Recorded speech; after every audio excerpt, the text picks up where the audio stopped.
कथा उस अनादि काल की है, जब न काल था, न दिशा, न आकाश, न पाताल, न देवगण थे, न दानवगण, सिर्फ शून्य था। और उस शून्य में स्थित था निर्गुण निराकार ब्रह्म। उसी शून्य से प्रकट हुए स्वयंभू भगवान महादेव, महादेव के तेज से प्रकट हुए भगवान नारायण, और उनकी नाभि कमल से उत्पन्न हुए ब्रह्मदेव।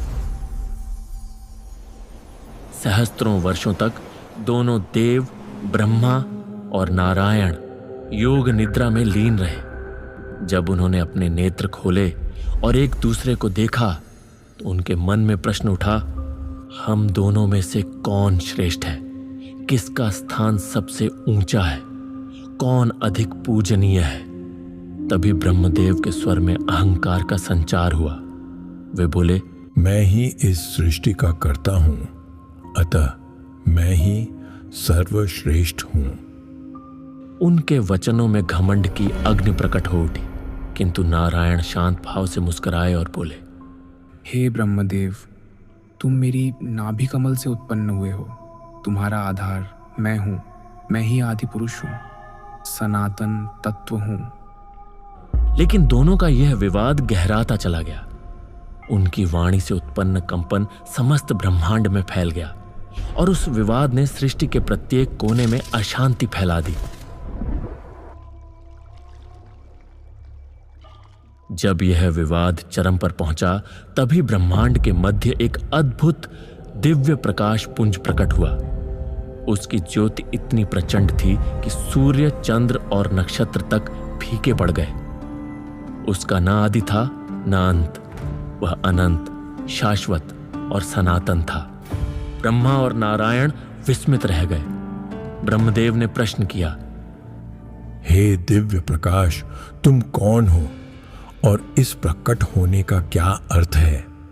तभी उस ज्योति से एक गंभीर ध्वनि गूंजी, मैं ही आदि हूं, मैं ही अनादि हूं। मैं ही वह परम तत्व हूं जो तुम्हारे विवाद का समाधान कर सकता है।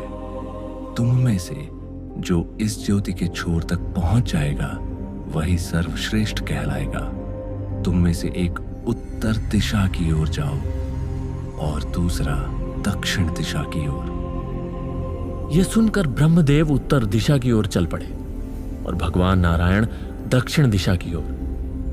सहस्त्रों वर्षों तक वे दोनों चलते रहे, किंतु उस प्रकाश का न आदि मिला न अंत। अंततः नारायण ठहर गए और चिंतन करते हुए बोले, यह प्रकाश हमारी समझ से परे है। यह कोई साधारण ज्योति नहीं, अपितु अनंत सत्य है। उन्होंने विनम्रता से पराजय स्वीकार की और उस ज्योति के समक्ष नतमस्तक हो गए। किंतु ब्रह्मदेव का अहंकार और अधिक प्रबल हो उठा। वे सोचने लगे, यदि मैं छोर तक न पहुंचा तो सर्वश्रेष्ठ कैसे कहलाऊंगा? मुझे किसी भी प्रकार विजयी होना ही होगा। उसी समय उन्हें उस प्रकाश के मध्य एक केतकी पुष्प दिखाई दिया। ब्रह्मदेव ने उससे पूछा, हे केतकी पुष्प, क्या तुमने इस प्रकाश का अंतिम छोर देखा है? यह ज्योति अनंत है। मैं तो एक साधारण पुष्प हूं। मुझे इसका कोई छोर मालूम नहीं। तभी ब्रह्मदेव के मन में एक छलपूर्ण विचार आया। उन्होंने कहा, यदि कोई पूछे तो साक्षी देना कि मैंने इस प्रकाश का अंतिम छोर पा लिया है। मुझे किसी भी प्रकार स्वयं को सर्वश्रेष्ठ सिद्ध करना होगा। पवित्र और निर्मल केतकी पुष्प झूठ का भागी नहीं बनना चाहता था, किंतु ब्रह्मदेव के दबाव में मौन हो गया। पुष्प झूठ का भागी नहीं बनना चाहता था, किंतु ब्रह्मदेव के दबाव में मौन हो गया। सहस्रों वर्षों की यात्रा के पश्चात ब्रह्मदेव और भगवान नारायण पुनः उस स्थान पर लौटे जहां अनंत प्रकाश पुंज प्रकट हुआ था। तभी उस ज्योति से दिव्य वाणी गूंजी, हे ब्रह्मदेव और नारायण, तुम दोनों ने इस ज्योतिर्लिंग का आदि अंत खोजने का प्रयास किया है। अब बताओ, तुम में से कौन विजयी हुआ? ब्रह्मदेव तत्परता से बोले, मैंने इसका अंतिम छोर पा लिया है। इसका प्रमाण यह केतकी पुष्प है जिसने मुझे वहां देखा। हाँ, मैंने इन्हें उस छोर तक पहुंचते देखा है। यह सुनकर ब्रह्मदेव गर्व से भर उठे और ऊंचे स्वर में बोले, अब सिद्ध हो गया कि मैं ही सर्वश्रेष्ठ हूं। भगवान नारायण मौन और शांत बने रहे। वे सत्य जानते थे, किंतु ब्रह्मदेव की बात का खंडन किए बिना विनम्रता से सिर झुका लिया। तभी उस प्रकाशपुंज से प्रचंड स्वर गूंजा, यह असत्य है। इस ज्योतिर्लिंग का न आदि है और न ही कोई अंत। यह अनंत और सनातन है। ब्रह्मदेव, तुमने छलपूर्वक केतकी को झूठा साक्षी बनाया और सत्य को विकृत कर दिया। यह महान अपराध है, इसलिए तुम्हें शाप दिया जाता है। तुम सृष्टिकर्ता तो रहोगे, परंतु किसी भी लोक में तुम्हारी पूजा नहीं होगी। न तुम्हारे लिए कोई मंदिर बनेगा, न ही तुम्हारी आराधना की जाएगी। हे पुष्प, तुम निर्मलता और पवित्रता के प्रतीक थे, परंतु तुमने असत्य का साथ दिया, इसलिए मेरी पूजा में कभी स्वीकार नहीं किए जाओगे। नारायण, तुमने सत्य की खोज में पूर्ण प्रयास किया। तुमने अहंकार का सहारा नहीं लिया, बल्कि विनम्रता से अंत तक सत्य को जानने का प्रयास किया। इसीलिए तुम्हारी आराधना सदा सर्वदा हर रूप में होगी, चाहे वह क्षीर सागर में शेषनाग पर विराजमान हो या फिर अनंत विश्व के पालनहार के रूप में प्रतिष्ठित हो। अंततः ब्रह्मदेव को अपनी भूल का आभास हुआ और उन्होंने उस शाप दंड को स्वीकार कर लिया।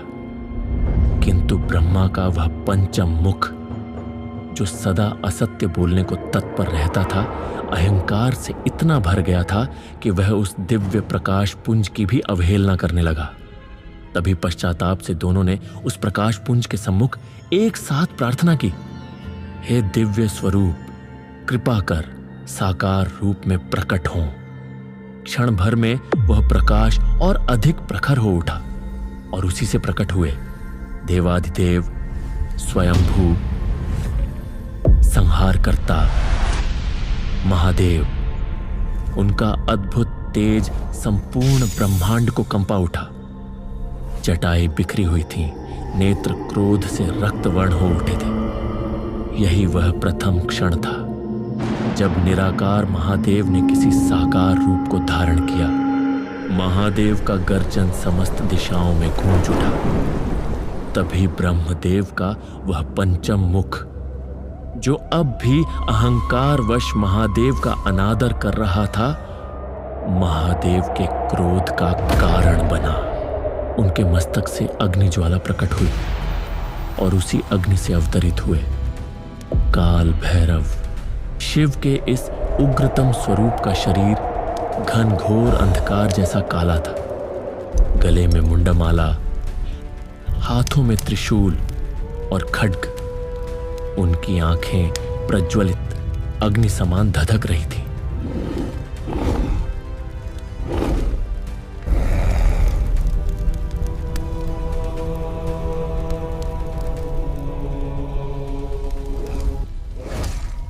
काल भैरव ने अपने प्रचंड खड्ग से ब्रह्मदेव का पंचम मुख काट डाला।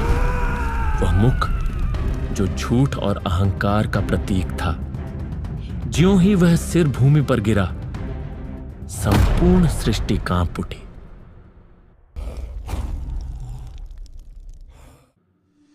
ब्रह्मादेव को ब्राह्मण माना जाता है। जब काल भैरव ने उनके पंचम मुख का संहार किया तो उन पर ब्रह्म हत्या का घोर पाप चिपक गया। यह पाप इतना भारी था कि वह कटा हुआ मुख कपाल बनकर उनके बाएं हाथ से लटक गया। उससे रक्त की बूंदें निरंतर टपकती रहीं। सत्ययुग का प्रारंभ हो चुका था, किंतु वह कपाल किसी भी प्रकार से भैरव का पीछा नहीं छोड़ रहा था। काल भैरव चिंतन करने लगे।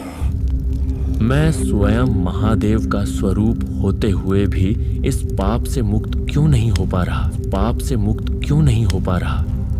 मुक्ति की खोज में वे दिशाओं में भटकते रहे। सबसे पहले वे देवलोक पहुंचे। इंद्र ने उन्हें कहा, यहां अमृत कुंड है, यह अमृतत्व प्रदान करता है, परंतु पाप मुक्ति नहीं।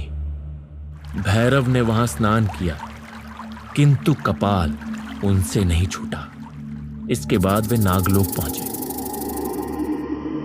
वासुकी ने उन्हें रसातल का मार्ग दिखाया, परंतु वहां भी पाप का बोझ जस का तस रहा। फिर वे मृत्युलोक में अनेक तीर्थों की यात्रा पर निकले। गंगा, हिमालय, रामेश्वरम, बद्रीनाथ, हर स्थान पर उन्होंने स्नान और प्रार्थना की। भैरव निरंतर व्याकुल और क्लांत होते रहे। अंततः वे काशी की ओर बढ़े। ज्यों ही काल भैरव ने काशी नगरी में प्रवेश किया और पावन गंगा की धारा में स्नान कर डुबकी लगाई, वैसे ही उनके हाथ से चिपका हुआ ब्रह्म कपाल स्वतः पृथ्वी पर गिर पड़ा। उसी क्षण रक्तस्राव थम गया और उन्हें ब्रह्महत्या जन्य पाप से मुक्ति प्राप्त हुई।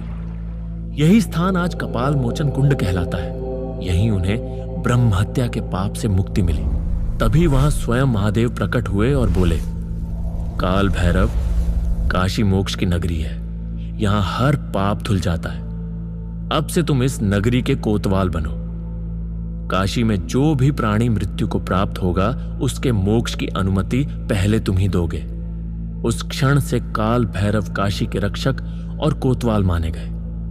भक्त आज भी उनके मंदिर में जाकर गाते हैं, काशी का पुराधिनाथ काल भैरव भजे, और पाप से मुक्ति की प्रार्थना करते हैं। दोस्तों, यह कथा हमें बताती है कि काशी ही वह भूमि है जहां महादेव की अनंत कृपा से हर दोष और हर पाप का शुद्धिकरण संभव है, और यहीं से आत्मा को सच्चा मोक्ष प्राप्त होता है।